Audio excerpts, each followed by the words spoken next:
Kit Kats can read. Hey guys, it's Katie. Welcome to another video, and in today's video I'm going to be doing a non-spoiler book review on Baking Normal by Courtney C. Stevens. So this book I've actually owned for quite a while. As a disclaimer, I've purchased this book myself during the release, and I feel totally ashamed and annoyed at myself that I'd only just got around to reading it. 2014 this book came out, so it's a shame, and it does feel like I've had it that long. So this book is a standalone contemporary. Courtney C. Stevens, she's written quite a few books now. Dress Codes for Small Towns, I think, is one of them, and she's going really far, and I think this is definitely like a book that, like, you know, it's one of those sort of like books that should go viral and more people need to read it. So I read this book actually for the mental health readathon. This one touches a lot on self-harm and rape, and it's got trigger warnings of those, but friendship, family, death, and there's romance in this book as well. So it's a very touching and inspiring sort of book. It's one of those books where when you finish it you're like, wow, that was such a good book, and that's what I felt like for me. This book, I also felt like it was a definite top contender for one of my favourite books of the year, so it probably will be on that top list by the end of the year, because it just packed such a punch and hit me right here. Pretty much like Every Last Word by Tamara Owen and Stone, it's just one of those books that when you finish it you literally have to sigh and go wow, because it was just that good. So I just loved it so much. And Bodhi is a male character that's in this book, and I fell in love with him myself. So this is pretty much about Alexi, who has a secret, and throughout this book we are trying to figure out what this secret is. She is not revealing it to us at all. She's got this secret, she kind of brings up hints about it, and we're just like, oh my god, like, and it's kind of like made her how she is. So with her self-harm, she sort of like scratches her neck, and her parents don't know about it. So at school, like, nobody sees it, and at her desk she has somebody who writes lyrics on her desk, and so her and her friends sort of like nickname them Captain Lyric, and they sort of like leave these quotes from songs behind that sort of like mean something to each other. And basically this book actually starts out with Bodhi, whose mother was murdered by his father. That's pretty much the beginning of the book, and it's like, oh my god.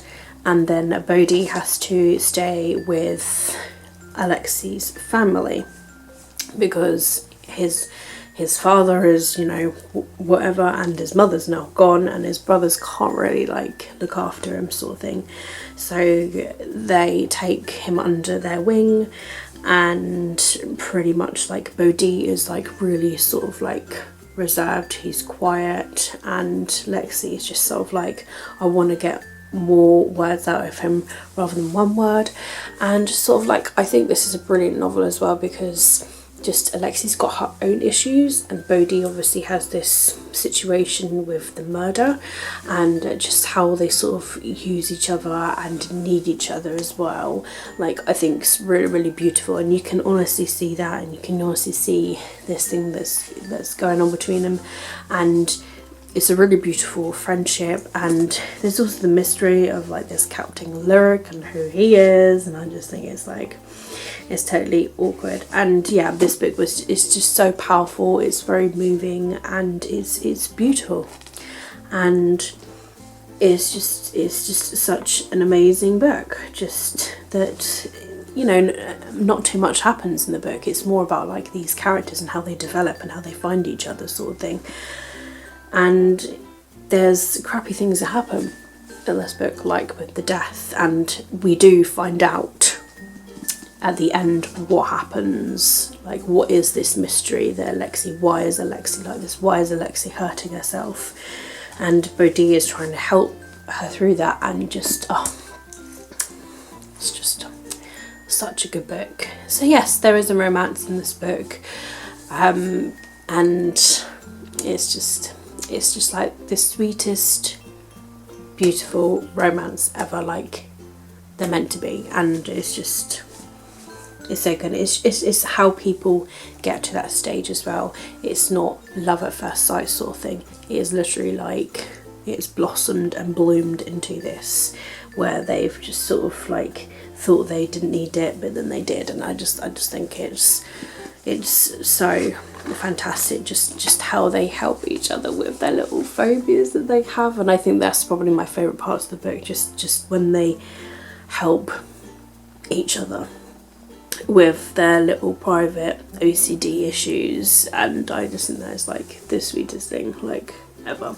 So of course I loved it. It's totally worth buying. I'm going to be recommending this like so much, and it's awesome. 5 out of 5 Kit Kats. In fact, actually I'm going to give an ultimate Katie star, which means it's a new favourite book of mine. It's up there along with The Fault in Our Stars, along with All the Bright Places, along with Daisy Jones and the Six, along with Harry Potter. It's a top contender. It's a new favourite. You guys need to read it. It's so good, and more people need to read it. And it's brilliant. It's definitely one of those books I will be rereading over and over again. I just have no more words to say because it's just so good. All I want to say, guys, is just read it. So that is the end of my non-spoiler book review on A Fake and Normal by Courtney C. Stevens. I hope you guys have enjoyed it. If you have, give me a thumbs up. Let me know down below in the comments if you have read this book. If so, what did you think about it? Let me know if you haven't read it, if it's been on your shelves. Please, I implore you to just give it a read and just see for yourselves. And I really enjoyed it, and I can't wait to read more of Courtney C. Stevens' books. I hope that I enjoy all of her other books just as well as this one. But yeah, I really enjoyed it, and I think this book was actually her debut novel, which I think is really good as well. Just if she starts off this well for me, who knows where she's going to go. But I've heard really good things about her other books that she has released as well. So that's it from me, guys. All my social media links will be linked down below in the description if you'd like to follow me elsewhere. Thank you very much for watching my video as always. Keep smiling, keep reading and be happy. My name is Katie, and I'll see all of you wonderful, awesome people in my next video. Bye!